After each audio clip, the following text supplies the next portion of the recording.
Okay, welcome back ulit mga bro, at dito naman tayo sa isang Bluetooth speaker mga bro na boombox. Ayan, bali hindi ko pa alam mga bro kung ano ang naging problema nito dahil hinatid lang ito dito sa bahay nung wala ako. Okay, bali ang nakita kong problema nito, isang problema niya ay lumubog yung kanyang mga pihitan, tapos yung mainboard niya ay lumubog din, no, umatras. Tinali-talian na lang ng may-ari siguro to, oh. Ayun, oh. Ayan. So, bali nandito yata yung kanyang ito yung pinaka kanya. Ito yung kanyang cord. Ayan. So, tanggalin natin. Oh. Ay, ang mangyayari mga bro ay tatanggalin muna natin. Ilalabas natin at titignan natin kung bakit umatras. Bakit na-release pa loob yung kanya board niya. Okay, tanggalin natin.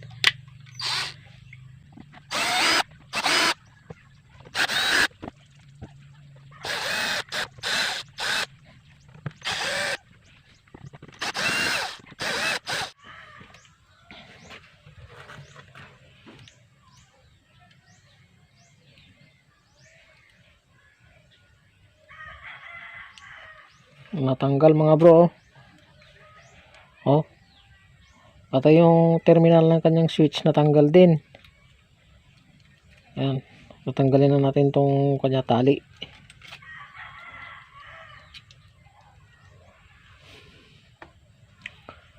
So, putulin natin yung tali niya para maayos natin ng maayos. Kung na ito mga bro, made in Italy na ito, Italy na.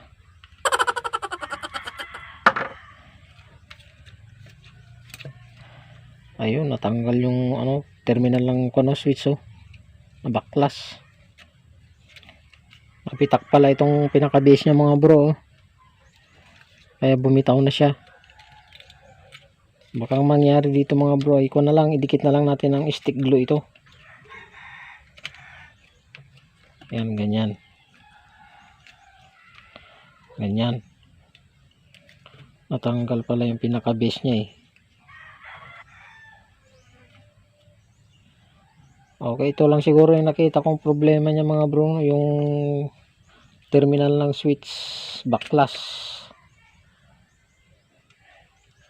Medyo umigsi yung ng switch niya. So try natin kung okay pa yung kanyang switch. Tester natin kung okay pa yung kanyang switch. I-switch natin sa buzzer.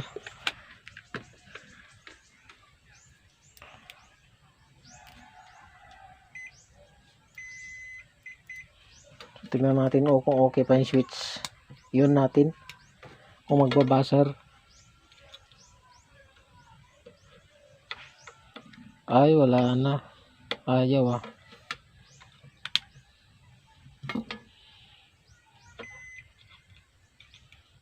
Ayaw.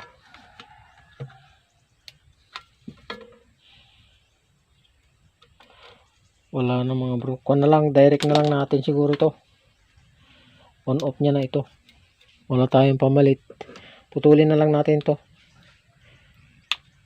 Ayan. So direct na lang natin. So kung na lang to mga bro, hinangan na lang natin yun.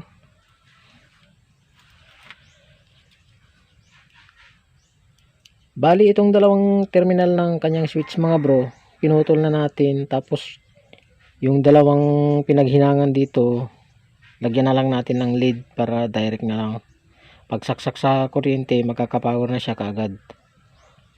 Wala tayong pamalit mga bro, remedyo na lang natin. Okay, focus natin ng kaunti. Yan, bali itong dalawang ito mga bro, pinaghinangan ng dalawang terminal ng switch, jumper na lang natin ng lead. Ayan.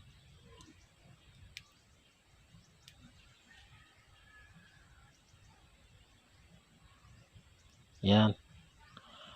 Tapos sinangan natin. Jumper natin ng lead.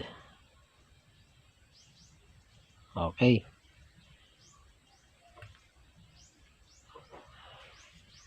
Yan. Subukan natin ngayon. So ilagay natin yung kanyang cord kung aandar siya.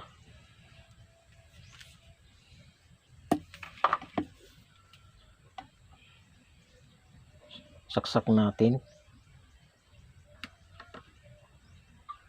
Yan. Tapos saksak natin sa kuryente mga bro.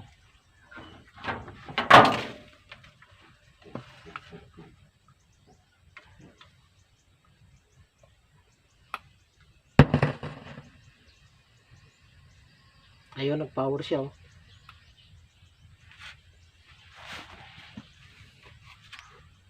So naglulos, tanggalin muna natin yung natin. Bluetooth mode. Ayun. Nag-Bluetooth mode na. Ano? Ayos. So ang problema na lang, ididikit na lang natin dun sa pinaka kanya. Front panel niya. Tanggalin muna natin. Tanggalin muna natin yung niya, cord niya.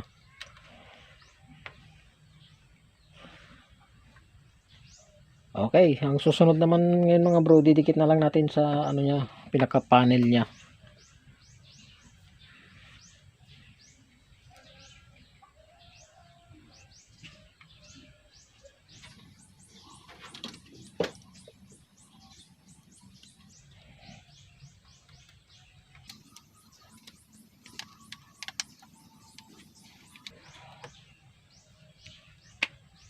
Yan, ganyan. Didikit na lang natin ng stick glue.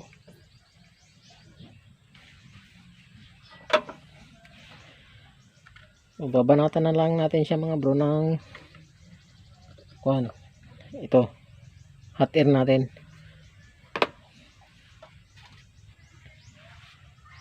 Okay, lagyan natin mga bro ng stick glue. Ayan, dikitan na lang natin at sira na yung pinaka base ng kanya, mga screw. Dikit-dikitan na lang natin. Ito yung ginagamit sa mga pre-energy, itong stick glue na ito. Okay, painitan natin.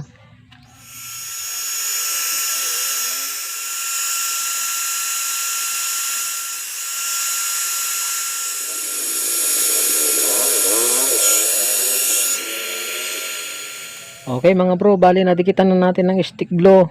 Ayan o, tapos na o. Ayan. Okay, balik na natin sa kanyang bahay. I-fix natin at titestingin natin. Ayan. Okay.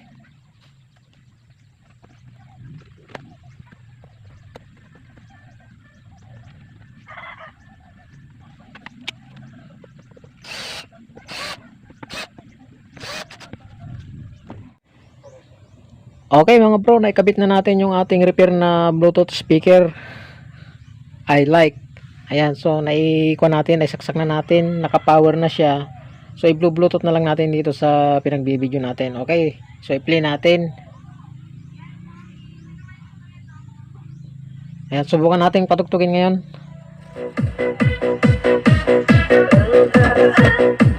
Ayos. Okay. So okay mga bro.